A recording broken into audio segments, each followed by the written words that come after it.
Assalamualaikum geng. Side telur emas kita dah siap ya. Cuma rumah ni kita belum basuh lagi lah. Okey, kita masuk dalam ya. Yang kat luar tu beranda dia 3x20. 3x20. Okey, ni pintu masuk dia.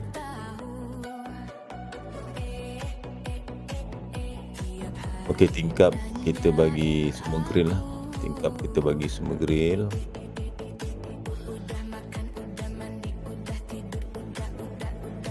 Ketinggian dia 17 kaki daripada bawah, daripada lantai 17 kaki.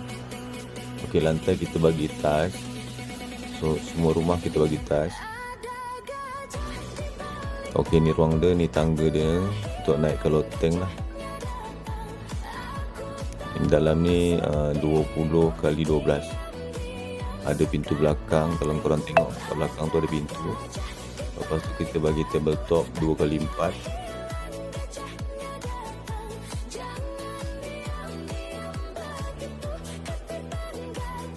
Lepas tu belakang tabletop ni dia ada dia punya tandas. Ni dia punya tandas Tandas dia kita bagi basic unit lah. Ada mangkuk, tandas, shower dengan sinki. Tapi owner ni dia beli sendiri ni, dia upgrade dia punya accessories. Jadi sinki dia jadi macam ni lah. Kita bagi sinki biasa je.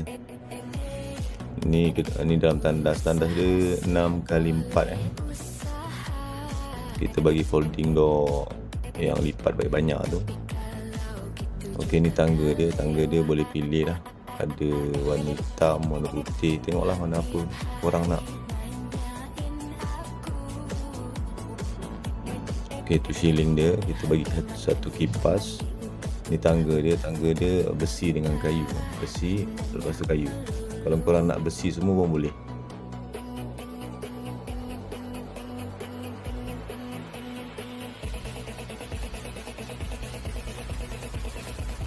Okay, ni kawasan loteng dia.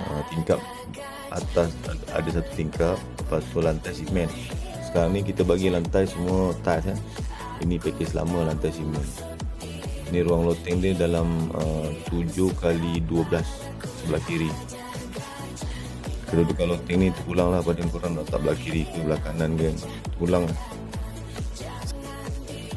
Saiz keseluruhan rumah ni adalah 20x15 termasuk beranda luar. Okey, siapa berminat boleh wasabi nombor dekat video ni.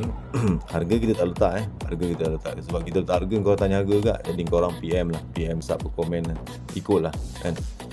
Aku letak harga korang tanya juga kan. Jadi siapa berminat boleh hubungi kami, nombor di video.